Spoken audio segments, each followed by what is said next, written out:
Welcome back, everybody. Another December 31 Days interview with a very special longtime friend guest, Steven. This is the first time we've had Kevin Spencer on the show, referee at, let's see, NWA Hollywood, Mach 1, Epic Tonight, Dungeon Championship Dungeon Wrestling, AWS, EWF, yeah? Bart Show, AW. Right, AW, but not EWF. EWF. No, I've never been out to Jesse's. Jesse? Oh, this guy right here. Anyway, we brought Kevin on.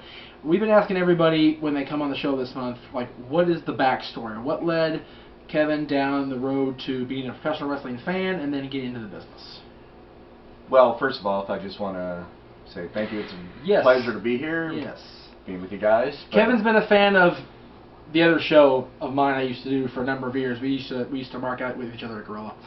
So it was good times. Anyway. Yeah, actually, PWG, Pro Wrestling Gorilla, was my first indie show. Mm-hmm. As being just a regular fan of wrestling, I only knew of WWE and WCW, but I never had cable, so I never got a chance to see Raw or Nitro. I only just, growing up in like the 80s and early 90s, when you saw Saturday morning Superstars, Livewire, and the cartoon, Hulk Hogan's rockin' wrestling. That was the best. But with Brad Garrett playing Hulk Hogan, just throwing that out there, that's just wrong. But overall, like most kids, I thought I'd dreamed of being a professional wrestler. Mm-hmm. I got the itch and I wrestled in high school. Mm-hmm. Won some medals, won some tournaments. I did fairly well for myself, but I also played football. Because football season is before wrestling season. Except in my high school, we didn't have wrestling. Wow. Kenyon sucked in that matter. Anyway, go ahead. Yeah, but anyway.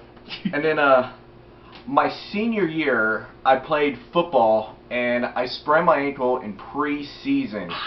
And my ankle never healed right, and that's kind of like what kept me out of not only getting a scholarship from one of the top schools, but it also kind of ruined my dream.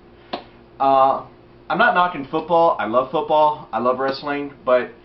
And then after high school, knowing that my ankle never healed right, I thought that maybe, I don't know, my career was over or something, even before my professional career even got started. Mm-hmm. But then after high school, I went to the WrestleMania weekend 2000 at Anaheim Convention Center.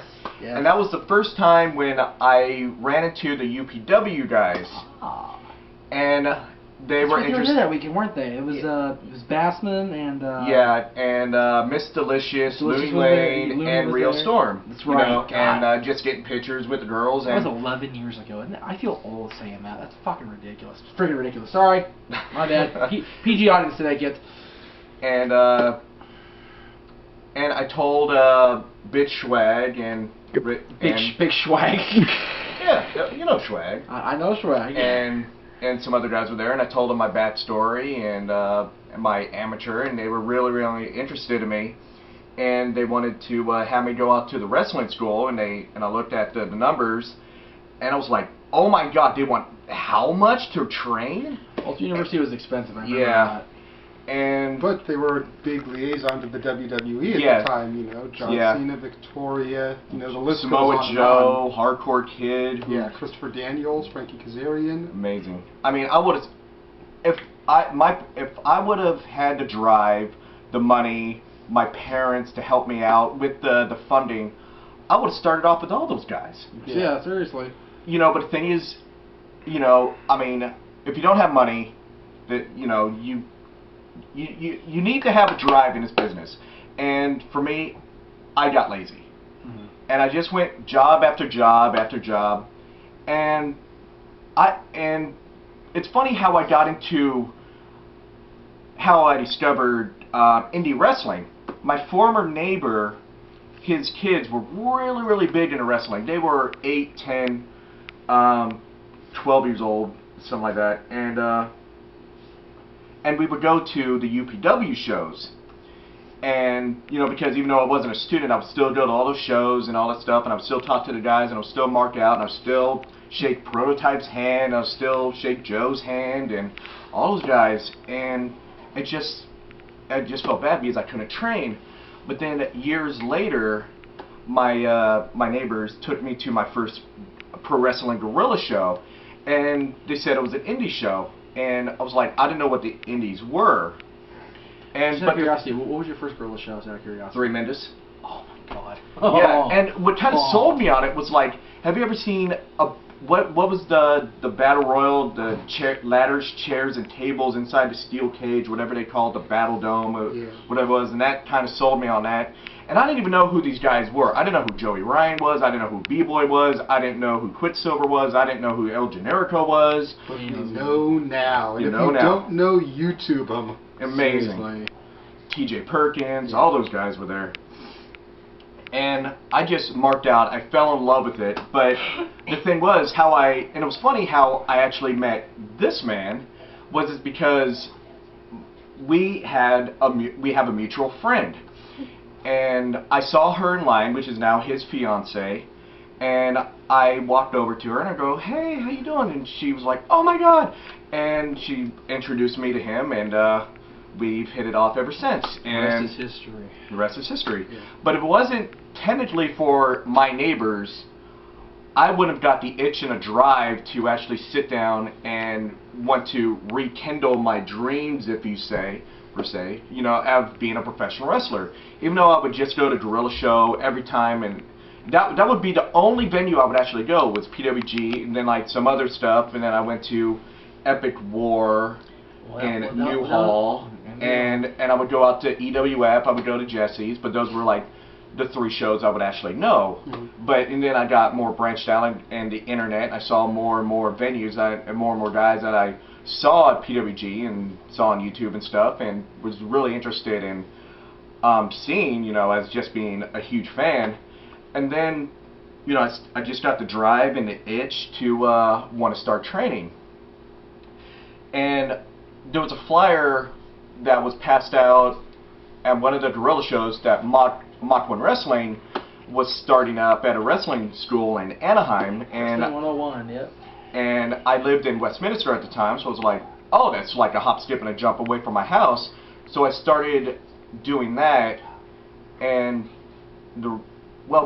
pretty much the rest was history. But that was April of last year, 2010. But the thing was, a couple years before that, I got into Venus Pro Essence, where my first teachers was Charles Mercury and Disco Machine. There you go. But that was in 2008. And I trained there for 3 sessions for 3 weeks, and then the school shut down. But that's a long history. But I mean, it's just that's an episode in of itself. That story. Yeah. Venus. I mean, but still, that got me the itch and a drive to get into the business. But then, like most people, the money ran out. Yeah, it happens. How did you decide to make the transition from training to be a professional wrestler to becoming a referee? And what are the similarities in the training? Because I'm sure a lot of our fans think, anybody can go in there with a zebra shirt and pants and count 3. And they don't realize that you've still got to take the bumps and everything too. Yeah. What are the similarities, and what made you make that change from being a wrestler to being a ref? Well, actually, because of Mach 1, I was training for 2 months, and I went to the Adam Pearce seminar, and they liked the way how I was training. Everybody loved my style. They said I was, even the very first day I stepped in the ring, people were just blown out of the water, just like how good I was for how old I am. I don't want to give out my age, but still. Say it. Okay, I'm 33. There you Happy. go. Okay, You're fine. still younger than me, so get over it. And who knew? We went to high school together. Never knew that, too. Anyways, senior freshman. Shows his age. Damn. Thanks for putting me on blast, Kev. You put me on blast, No, actually, I put you on blast. Keep him out of this. Well, yeah, but you're on camera, so you're safe for now. Not A really. little audio cameo from Stat Boy there, ladies and gentlemen. Yeah, Stat Boy. Blooper reel. Edit this out. Yeah, no. All right. We got the anti-rip. We don't edit around here. Okay. Anyway. You were talking about the transition. Yeah, so I was wrestling in school, but I would have to stop training because those 3-hour plus sessions kill.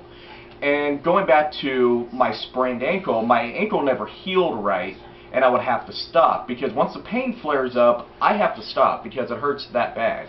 And at least I'm smart enough to know it's like I need to stop, but you know that I'm still wanting me to train and stuff. And then John Ian, the head trainer, the owner of Mach 1, Love John. that he just came up with the idea. It was like, why don't you try being a ref? I was like, I don't have a problem with that. And then going back to the Adam Pearce seminar, I was taking the bumps. I was doing all the drills that they showed us how to do. I was doing everything that Pearce was showing guys on how to do and work on your character and development and all that stuff. And he put me on the spot. He was asking all the guys, and he put me on the spot and said, why are you here? And I was like, well, I'm a fan. I love wrestling, but once I start training, I have to stop because once the pain flares up. And my trainer, John, he was saying, why don't you be a ref? And I said, I don't have a problem with that. And Pearce said, you got to fit the part. You look like a ref. Go with being a ref. And pretty much the rest is history. And I would still go to training, but stuff, and then we would still do those Saturday student showcases, and they just had me do the ref and ref those guys' matches, and then we would do the Friday fight nights, but they wouldn't they thought I wasn't ready for being a ref yet. I would just help with security, you know what they call the pull aparts and stuff, and keeping the peace in the ring and all that stuff. And then it was funny that, and then when they felt that I was ready, it was Bart's last show at AWS. The Three-Ring Battle Royal. The 164 plus man Battle Royal, which was a Guinness World Record, and that was my very first match. I was one of the referees in that match to help declare the winner, which turned out to be Scorpio Sky. Yeah. But so when I tell people what was your very first match, I know, hey, I was in a Guinness World Record. There you know? go. I mean, even though I wasn't technically held up the winner's hand, you know, with a 3 count or hey, disqualification or you know, tap out or something, but my very first match was, hey, I'm part of history. There you go. But Kind of got to Barry Horowitz yourself for that one. yeah, even though I'm not officially in the book, you know, because Right. I wasn't a participant, but hey, I tell people and they're like, oh, really? That's cool. And then I've been doing shows ever since. And then when the NWA show from Hollywood debuted, they let me be one of the refs on the show, and I've been on the show since day one. You know? August of last year. Yeah, and so that's been my progress of refereeing. It's been through the show, and I'm having a blast having it. I couldn't thank Dave Marquez and John Ian and all those guys enough for putting me on a show every month. It's just an amazing experience. I wouldn't trade it for the world right now. Now, you've been with NWA Hollywood from the beginning, so you've been to all 3 venues that they ran. Yep. The Galaxy, the Showcase, and now the Glendale. Actually, the Silver Studios. Excuse me. That's only a one-time thing. Now Is they're it? going to the Glendale Studios as their permanent home. Oh, okay. Yeah, that was just one. It was kind of a conflict, not a conflict of interest, but they just didn't have studio Approval? availability at the time. I think how it was. okay. So that's why they moved around a corner. Well, yeah, but it Glendale's was right. still a fun venue, I thought. It's amazing. Okay, well, since you haven't been to the new home yet, of the two, did you prefer the Galaxy more or the Showcase more? Even though I was a wee pup in the biz, you know, the Galaxy I think looked better on TV. Just a better feel for it, you know, because being in at the theater, it just something about it, you know. I mean, it's an amazing historical landmark, but you know, I mean, it is what it is. But not only as a fan, but as a better work environment, I love the Galaxy. Yeah. Well, remember, UPW ran a lot of shows there, too, so that's kind of history with you there, too, going back to the university and going back, because... I was just going to say, did it feel like coming full circle, having gone to the Galaxy as a fan for Ultimate Pro, and then being back in that same arena In the as middle a of the ring, referee, yeah. part of the business? The difference is being backstage. Yeah. You know, there's a difference between sitting in those seats and being backstage with the guys. Yeah, definitely. It's a totally different world from sitting in those seats to being in the locker room. It's just so funny, because for me, I never got to really experience the indie shows as a fan except for Gorilla. because from the beginning with UPW, XPW, all those things, I was always either backstage at the Galaxy, backstage at the X Park for XPW, the last 2 shows they had here, or backstage with whoever. And for the Galaxy, I don't know if you were there or not. I'll forget the night when RVD showed up, cut the promo when he was still injured. When Masterpiece put Val in the Master Lock and Frankie saved her. I don't know if you were there for that or not. Yeah. No, I was there that night. No, I was there in the early 2001. Oh, okay. Before, and then when they left the Galaxy for a while, and I remember calling up the Galaxy like every month. It's UPW back and UPW back, and they always get. And the people on the other end were just saying, oh, they won't be back. And then I didn't know anything about like when they came back in 03 or 04, when the school started back up or whatever. Yeah. It's like I don't know if I lost interest or I just never kept up with it. Yeah. But it's like when I met up with you, it's like UPW was back. Yeah. What? Well, I remember they had the shows at the Galaxy. I remember they ran a couple of shows, like maybe more. I don't know, more at the Grove, Anaheim, right by the Angel Stadium. They ran that show there. That show was crazy. I was there for 2 shows of that. Okay. Well, what is it like now? Do you get recognized a lot in the business? Like when you go to other shows, does that happen for you? Like being on TV every week? Is it like? What? I get people like I know you some but of course my other job that pays the bills. I'm always in TV, movies. Extra work, and extra work pays the bills. Yeah, but the dream is to be in the WWE, of course. But question. Yes, sir. Off camera, you once told a story. I think it was with Adam Pearce that he really got in your face about something. He was really proud of you. Can you touch on that? Or there was somebody you were in a match and somebody came up to you and said, "That's how you ref." Or was that? That was at. Wasn't that Pearce? One of the tapings. You kind of put me on blast. I know my memory. But blast in a good way, not in a blast. Yeah, of course. I mean, like on the spot more than blast. Yeah. Yeah, I mean, like I was saying, people have really noticed my progress in the ring, especially on tapings. Yeah. And it was funny, like my Anchors Away, David one of them. Anyways, I forget the names. Not Stone, but. Davey Jones and Ryan Stone, right? Jones, yeah. Davey Jones. My very first match was at my second match was at the Galaxy. It was Brandon Parker and Todd Chandler versus Acres Away.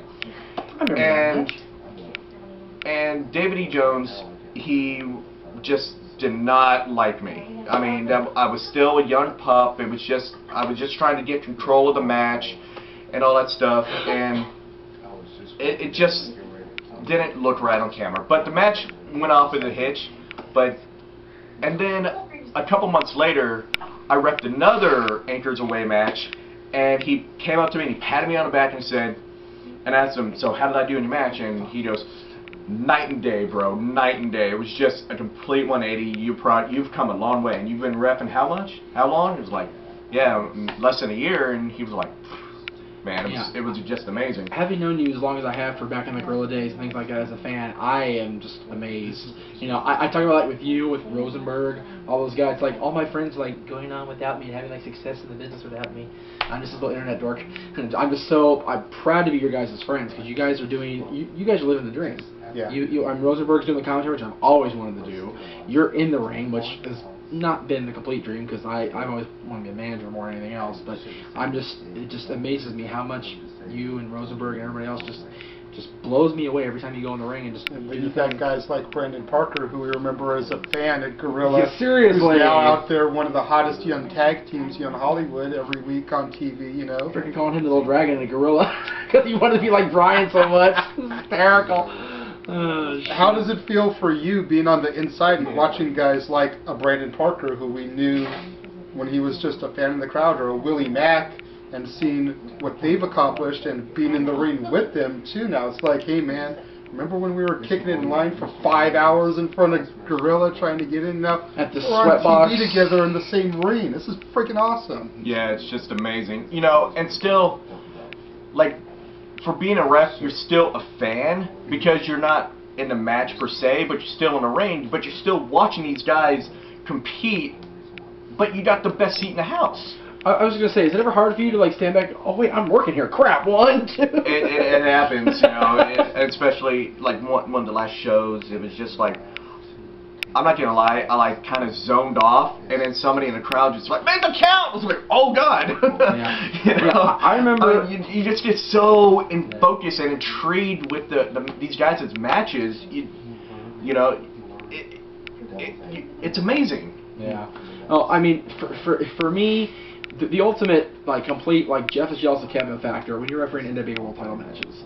Because that title has always meant more to me than Vince's titles or Bischoff's titles or anything. The NWA title has been the title for over 60 years. And just, to see you refereeing there with, like, Pierce and Colt and all those guys, I'm just like...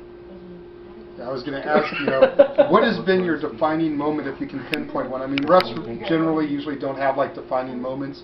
If you could say that you've had one defining moment, what would it be so far? Like I was telling you not too long ago, there was a show that we did at Mach 1 where they, forgot which show it was, but anyway. Slam and Jam? Slam and Jam, yes.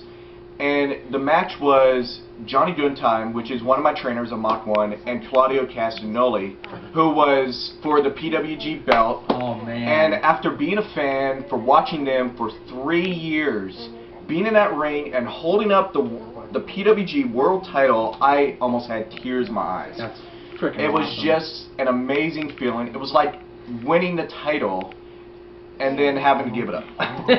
You know, but just being in that match, you know, my head trainer and a guy I've been watching for 3 years in the same ring, holding what I considered at the time was the most prestigious belt, because I mean that's going to be the closest thing as of right now. Hopefully not going to be my closest dream to holding a WWE World Title. Right. But you know, I mean, I've held up Mach 1 belt, I've held up the Tag Team belt for NWA, but I've never had the match in NWA taping to hold up the NWA World belt. Oh. Yeah, that's a Knox job. Yeah. That's Rick's job. All right, well, we're getting the wrap-up signal from the cameraman Stat Boy, so we appreciate you coming on, Kevin. Appreciate you so late after the Epic show. God, we're all like ready to pass out here, I'm sure. We'll see you next time.